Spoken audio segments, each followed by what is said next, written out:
ग्रंथ देती बळ आम्हा संकटाच्या राती, ग्रंथाच्या तेजा म्हणून जन्मासे दे क्रांती, ग्रंथ शिकवती माणुसकी, ग्रंथ जपती नाती, ग्रंथ देती सद्विचार, ग्रंथातून घडती संस्कार, हो ग्रंथातून घडती संस्कार. नमस्कार, मी कुमारी ईश्वरी संतोष हंडे, इयत्ता 6वी, शेतकरी हायस्कूल तारगावची विद्यार्थिनी.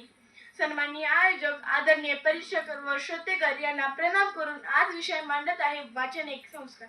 वाचन वाचन म्हणजे काय हो? वाचन हा शब्द तयार झाला वचन या शब्दापासून.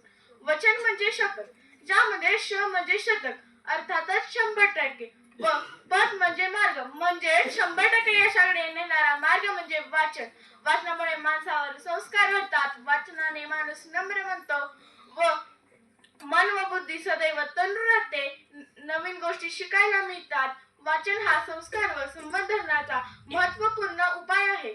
वाचन हे ज्ञानार्जनाचे उत्तम साधन आहे. थोडक्यात सांगायचे झाले तर वाचन ही माणसाला आयुष्यभर पुरणारी शिदोरी आहे. आयुष्यात संकटाच्या छाताडावर पाय ठेवून उभे राहण्याची ताकद वाचनातून मिळते. वाचनाने जीवनास योग्य दिशा मिळते, ध्येय ठरते आणि ध्येयाविना जगणे म्हणजे बिगर पत्त्याचे पत्र पोस्टात टाकल्यासारखे नाही. असे असूनही माहिती तंत्रज्ञानाच्या आजच्या युगात लहान मुलांपासून ते आजी आजोबांपर्यंत मोबाईल भोवती किंवा टीव्ही भोवती केंद्रित झालेले दिसतात. तासनतास टीव्ही समोर घालवणाऱ्या, मोबाईल स्क्रीनवर फेसबुक, व्हॉट्सअप, गेम्स यात वेळ घालवणाऱ्या आजच्या पिढीला स्वतःच्या उज्ज्वल भविष्यासाठी दररोज पुस्तकाच्या 4 ओळी वाचणे सुद्धा जीवावर येते. आजच्या पिढीचा सदुपयोग गेम्स, वेब सिरीज पाहण्यासाठी, टीव्ही बघण्यासाठी होतो. यातून फायदा तर होत नाही, या उलट त्यांचे मानसिक संतुलन बिघडते.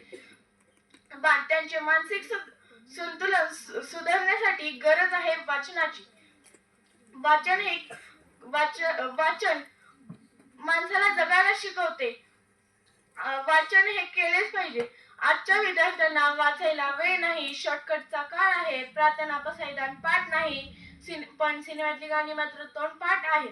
आजची परिस्थिती पाहून असं म्हणावं वाटतं की झाली उजाड ग्रंथालये पण कॅफे गजबजले हो, झाली उजाड ग्रंथालये पण कॅफे गजबजले हो. आजचे तरुण सारे वाचनापासून दूर आले हो, वाचनापासून दूर आले हो. आणि याचाच परिणाम म्हणून वाचन संस्कार व संस्कृती यांच्या अजपतनास सुरुवात झाली आहे.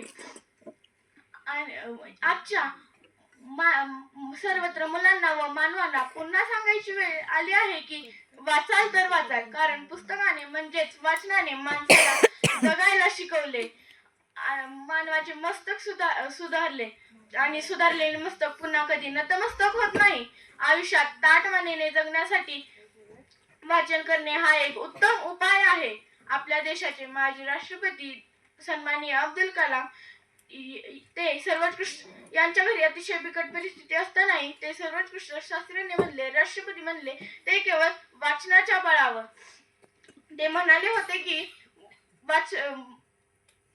भारताची तरुण पिढी ही नाचणारी नको तर वाचणारी हवी. जर वाचणारी पिढी निर्माण झाली तर भारत महासत्ता झाल्याशिवाय राहणार नाही, कारण त्यांना माहित होते की वाचनानेच क्रांती घडते.